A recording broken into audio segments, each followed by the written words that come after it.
এবং আমাদের সাথে যারা কমিউনিটির অন্যান্য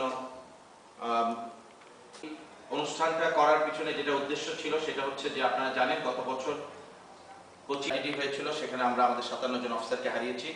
তারা আমাদের ব্রাদার অফিসার ছিলেন। গুন্ডের কাঁধে, এটা আপনারা অনেকে ফিল করবেন যারা অ্যাটলিস্ট আর্ম ফোর্সেসে আসছেন। সেনা অফিসার যারা আছেন বা আর্ম ফোর্সেস অফিসার যারা আছেন তাদের মুখে শুনবো কিছু কথা। সেই সাথে সেনা অফিসারদের পেয়েছি, আমরা তাদের মুখে শুনবো তারা কিভাবে ইনসিডেন্টটাকে নিয়ে, এবং এরপরে যদি কমিউনিটি যারা আছে তারা যদি কেউ ইন্টারেস্ট হওয়ার জন্যই আজকে অনুষ্ঠান খোলা। তো আমি প্রথম কারণে যদি বলে থাকে যে কারণ তারা দেখাচ্ছে সেই কারণে যদি এখানে সবাই একত্রিত হয়েছি খুব মর্মান্তিক একটা ঘটনার জন্য, তাতে না হতে হয়। এনশাদ It was a great thing. Yusuf Rashid College. So I'm in the south of the north Bangladesh. আমার নাম ফ্লাইট লেফটেন্যান্ট ফিদা হোসেন, আমি অনেক এয়ার ফোর্সে করি। আজকে যে উদ্দেশ্যে এই শোক সভা মাহফিলের আয়োজন করা, বড় মেয়েটা হয়েছে সিএমএইচ এ, তখন আমার ওয়াইফ সিএমএইচ এ ভাবির পাশে ছিলেন, তাই আমাদের করেছেন। তাদের প্রত্যেকের সাথে আমার অনেক স্মৃতি আছে যেগুলো ভুলবার না। আমি এবার আমার তো উনি একটা জিনিস আমাকে বারবার বলেছেন যে ভাবি সবাইকে একটাই অনুরোধ করেন, in the politics, make sure that ভাবি যে কথাটা বলছেন, take a information with you and pass it on to them, because they have the power to actually do something about it. আমরা I have got nothing against বাংলাদেশের politics সম্বন্ধে, যদি আমি বাংলাদেশে থাকতাম, so that's my process, but democratically আমরা এখানে আছি, আমাদের এখানকার পলিটিক্সের সাথে ইনভলভ হতে হবে, এবং we have to make sure that whenever you meet your next congressman or political figure, whoever it is, pass it on to this information to them. Thank you. এই মাত্র এসেছেন, এবং এরপরে আমি আমাদের প্রেসিডেন্ট বাংলাদেশ আর্ম ফোর্সেস ঘনিষ্ঠ সম্পর্ক ছিল, বিভিন্ন জায়গায় একসাথে চাকরি করেছি। কাজে আমি যেদিন চলে আসি 24 infantry division headquarter, colonel Nakib আমার কাছে আসলেন, এসে আমাকে বললেন যে বাড়ি তুমি চলে যাচ্ছ, তোমার সাথে অ্যাসাইনমেন্টে চাকরি করেছি, 24 ডিভিশনে চাকরি করেছি, চট্টগ্রামে যুদ্ধ করেছি, পিসকিপিং অপারেশন করেছি, তো এই স্মৃতি রেখে তুমি চলে যাচ্ছ। আমাকে বুক মিলালেন, বললেন যে আমার দোয়া করো। ঠিক এরকম অনেক অফিসারের সাথে আমার খুব ভালো সম্পর্ক ছিল।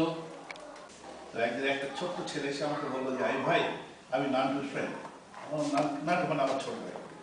তো তোমার নাম কি? বলে আমার নাম বাদল।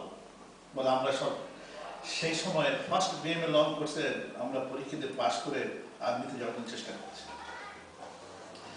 খুব ভদ্র একটা ছেলে, এতটুকু দারুণ স্মার্ট, প্রতিদিন আমাদেরকে ডেকে ডেকে নিয়ে যেত, এবং আমাদের একটা বড় ভাই ছিল, সে আমাদের প্র্যাকটিস করাতো কিভাবে আইএসএস দিতে, যে হাই জাম্প দিতে। আমাকে মাফ করবেন যদি if I repeat something that we have said. আমি যেটা মনে করি, if there have to be a robust prosecutorial thoughts for a civilian to die because of the military officers. Military officers, they are civilian কিংবা in combination of other people, যদি মৃত্যু হয় এবং particularly under the watch of a sitting government, there has to be a serious investigation.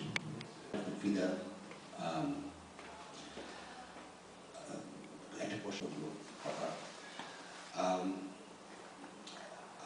আর একটা হলো, যেটা আশা করেছিলাম আমি যে প্রথমে বলেছিলাম যে বাংলাদেশ সরকার এ পর্যন্ত কি ইনভেস্টিগেশন করেছে সেটা সম্বন্ধে আমি নিজে জানি না। আমি অ্যাকচুয়ালি বাংলাদেশের টেলিভিশন দেখি না, বাংলাদেশের খবরের কাগজ আমি খুব পড়ি না।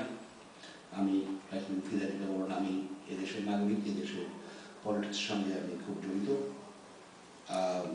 সেগুলো আমি দেখি না। আসলে আমি নিজে খুব একটা জানি না, এক্সেপ্ট অফিসারদের সঙ্গে, সার্ভিং এবং নন সার্ভিং অফিসারদের সঙ্গে আমার খুব যোগাযোগ, তাদের থেকে জানানো তো আমি জানি ইনভেস্টিগেশন কী করবো। তো সবচেয়ে প্রথমে আমি মেজর ফারুককে জিজ্ঞেস করতে চাই। মেজর ফারুক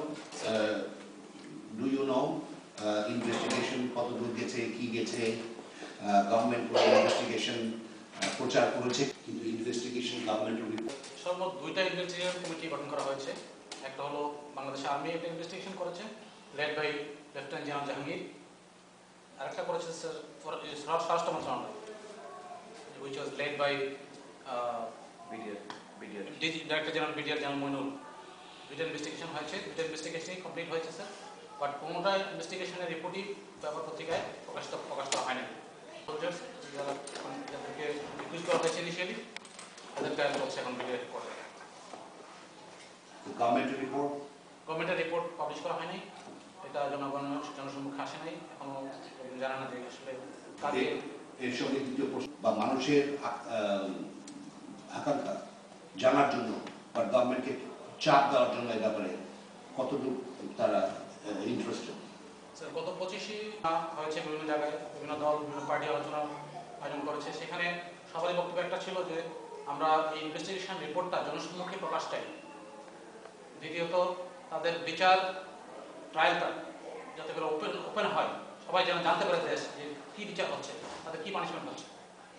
এবং এটা সবারই দাবি ছিল, সব দলেরই একই দাবি ছিল যে এই 2টা জিনিস প্রকাশ করা হোক, তাদের বিচারের যে ইনভেস্টিগেশন হয়েছে ইনভেস্টিগেশন রিপোর্টটা ব্যাপারে প্রকাশ করা হোক এবং তাদের বিচারটা জনসম্মুখে করা হোক, যাতে করে দেশের মানুষ জানতে পারে যে এই ধরনের অপরাধের কী বিচার হোক। যতগুলো পার্টি হোক পূর্ণাঙ্গ ভাবে এটা ইউটিউবে যদি আপনি দেন, আমরা চাই যে সেটা অন্যান্য বাঙালি বিদেশে এবং দেশে দেখুক যে দেশের সশস্ত্র বাহিনীর অফিসার এবং অন্যান্য যারা বাংলাদেশকে ভালোবাসে, যারা বাংলাদেশকে কেয়ার করে, আমরা সেই প্রশ্ন জিজ্ঞেস করছি এবং আমরা জিজ্ঞেস করে যাব। 1 বছর পরেও যদি আমরা না জানি, এটা দুঃখের কথা। যাই হোক, এই প্রশ্ন গেল। দ্বিতীয় প্রশ্ন ফিগার প্রশ্নতে আসার আগে আমি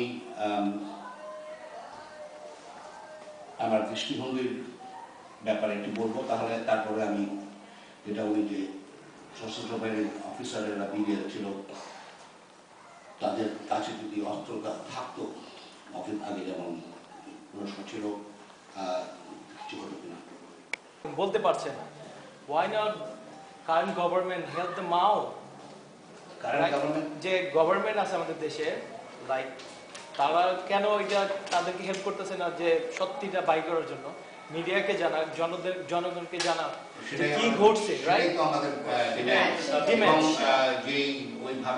ভাষা চালাচ্ছি, কিছু রাখার চেষ্টা করছি। আমি পার্সোনালি জেনারেল সেক্রেটারি অফ বাহুয়া, আমি একটা প্রপোজাল দিতে চাই। আমি কালকে এক ভাবির বাচ্চার কাছ থেকে আমাকে যেটা আমি শুনেছি সেটা সে বলেছে যে আমরা এখানে বাচ্চারা যারা আমরা আছি, যারা অফিসারদের বাচ্চারা, তারা আমরা প্রতিষ্ঠিত হতে চাই, যাতে কোনোদিন কেউ বলতে না পারে যে আমার বাবা মারা গেছে দেখে আমি প্রতিষ্ঠিত হতে পারি না। এবং এই প্রতিষ্ঠা করার দায়িত্ব কিন্তু আমাদের, এটা কিন্তু বাংলাদেশ সরকারের সাথে আমরা যারা এখানে রিটায়ার্ড অফিসার আছি আমাদেরও দায়িত্ব। তাই এটা আমি এখন বলছি না আমরা করব, but it is a proposal from my side that we should have a scholarship things from বাহুয়া to give at least 1 per year to these army officers family. যদি আমরা এটা করতে পারি, আমি পার্সোনালি মনে করব যে আমরা আমাদের দায়িত্ব কিছুটা হলেও পালন করছি। এবং আমরা যদি নিজেদের সঞ্চয়ী টাকা থেকে অল্প অল্প করে দিয়ে প্রতি বছর 1000 হোক বা 2000 বা 3000 হোক আমরা যদি পাঠাতে পারি বাংলাদেশে একটা পরিবারকে প্রতি বছর হলেও, তাহলে আমি মনে করব আমরা আমাদের দায়িত্ব পালন করছি। পিন্টু ভাই